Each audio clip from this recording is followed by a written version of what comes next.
Bruce Levine is a clinical psychologist living in Cincinnati, Ohio.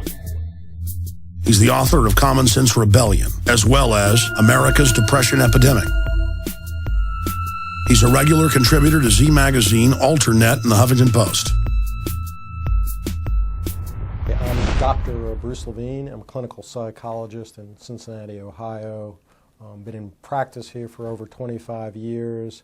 Written a few books. Last one is Surviving America's Depression Epidemic. Prior to that was a book called Commonsense Rebellion, Taking Back Your Lives from Drugs, Shrinks, Corporations, and a World Gone Crazy. Write regularly for AlterNet magazine, Z Magazine, Huffington Post, Ecologist. My clientele is, I work with adults and families and teenagers, probably at any given time about a third teenagers. I work with folks who are, by and large, I would call them anti-authoritarian population, although my business would diagnose them with oppositional defiant disorder or attention deficit disorder or substance abuse.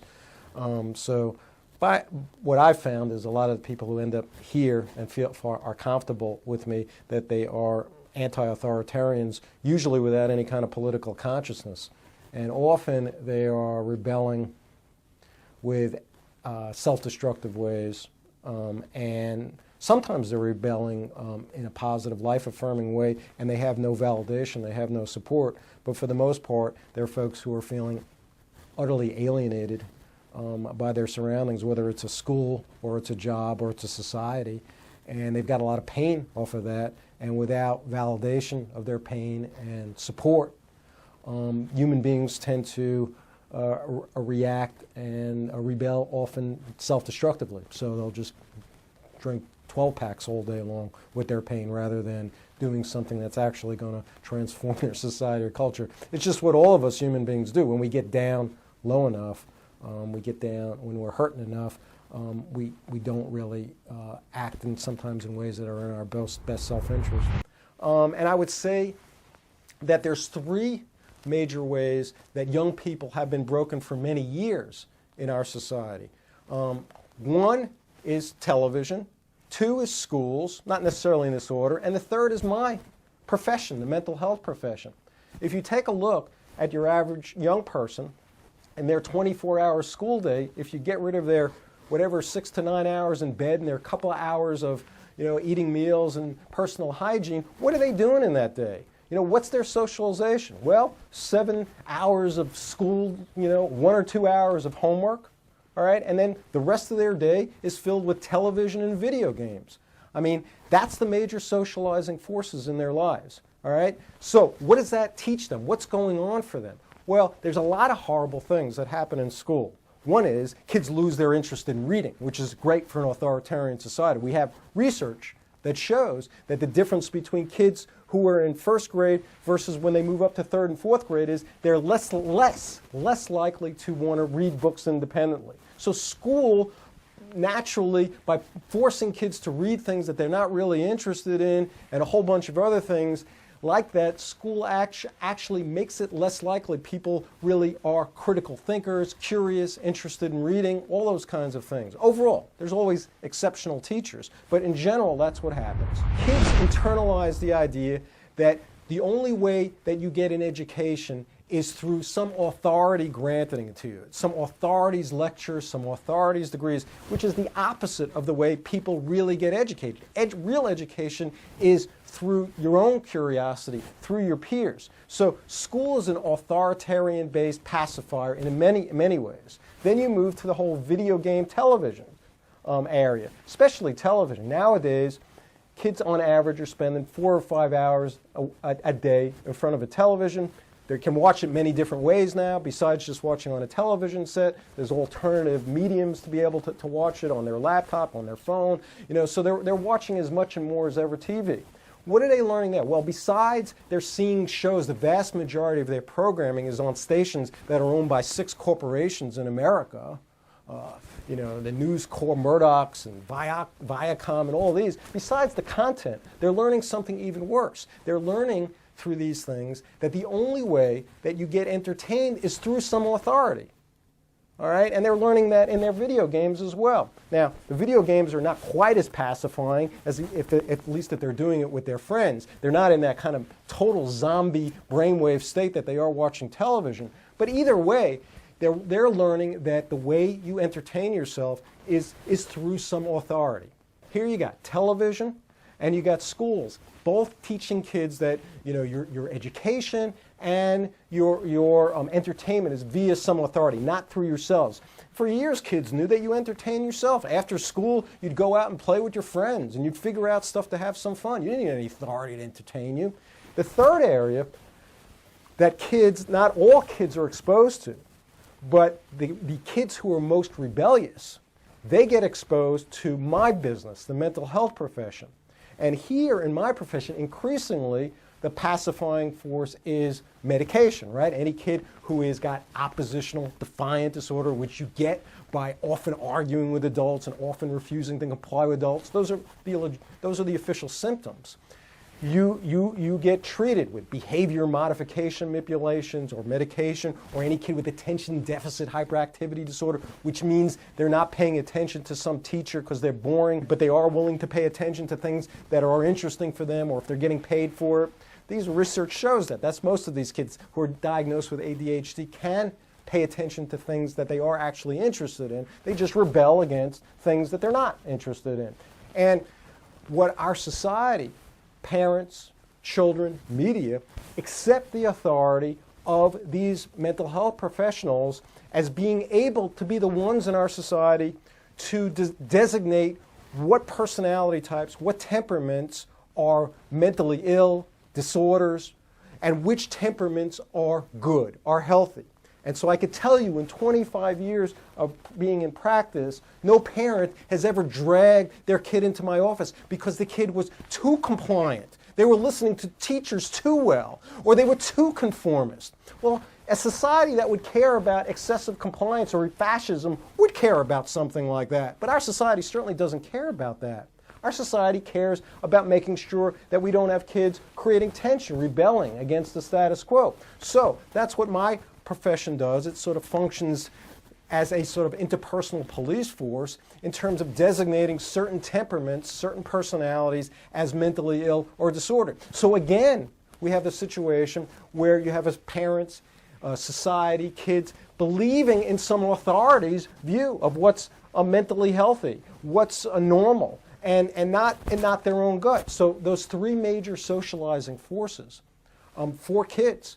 What are the adults they see besides their parents? They see teachers, right? They see adults on television, and they see mental health professionals. These are the major socializing forces in their lives, and they're all teaching them to succumb to an authority's definition of education, of entertainment, of normality, of mental health. We have increasingly in our society so-called childhood disorders, which you never would have saw. It would be very, very rare, you'd almost never see 25, 30 years ago any kind of kid, any child taking any kind of psychiatric medication.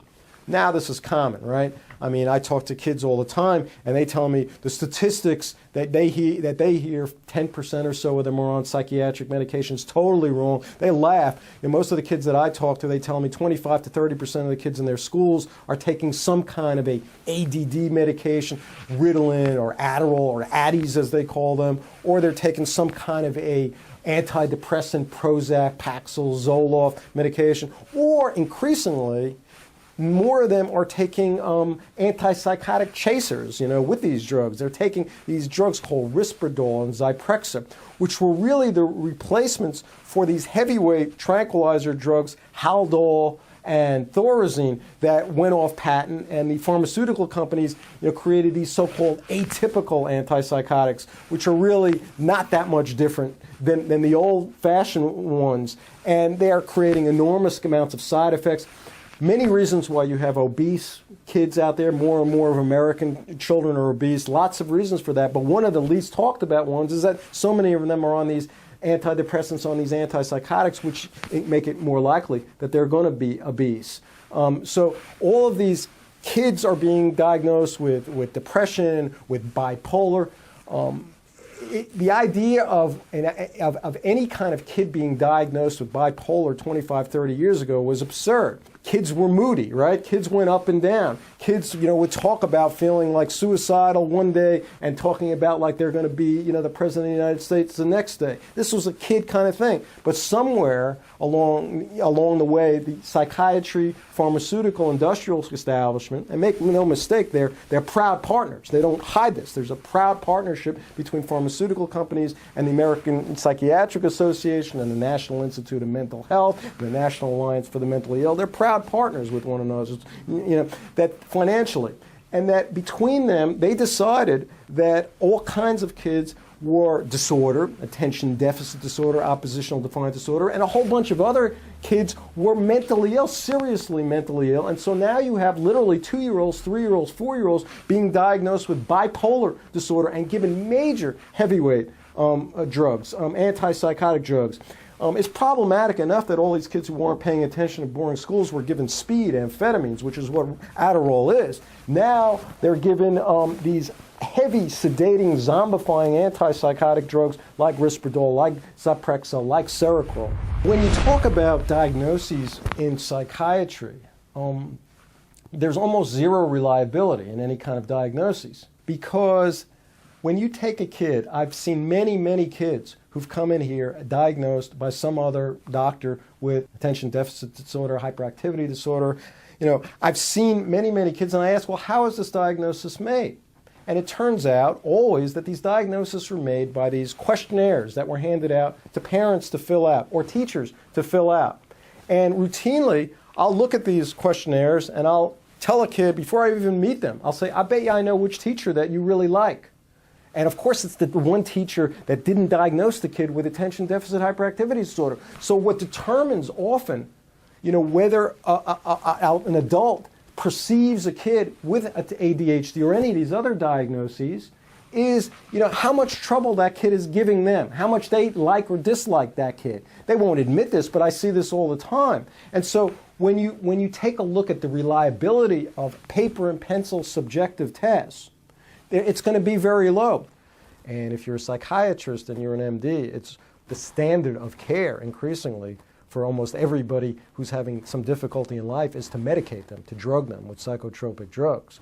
Whereas if you're a PhD psychologist, you can't prescribe, except in a few states. Some psychologists have fought for prescription rights, but ordinarily there isn't that kind of a legal peer professional pressure if you're a PhD psychologist to medicate everyone, whereas if you are an MD psychiatrist, there is that pressure that you're actually doing something wrong because you're not putting some kid on speed, Ritalin, amphetamines, because the kid's not paying attention to school and he's paying attention to only things he's interested in. So in fact, you've got antidepressants, and this is not Bruce Levine saying this. This is finally now the Food and Drug Administration, the FDA, black box warnings saying that these antidepressants, Prozac, Paxil, Zoloft, make it more likely that a young person, a kid, a teenager, young adult, will have suicidal thoughts than if they're not taking them. Okay, twice as likely, actually, if you take a look at the statistics. And so you have to ask, what kind of population buys into the fact that something is an antidepressant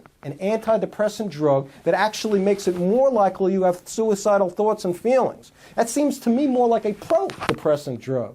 But, it doesn't seem that way, I guess, to a lot of doctors out there who are being told that just because, the FDA approves something for something, you can use it. Once these drugs become approved, then there's every incentive for these pharmaceutical companies to want to use these drugs for as many things as possible.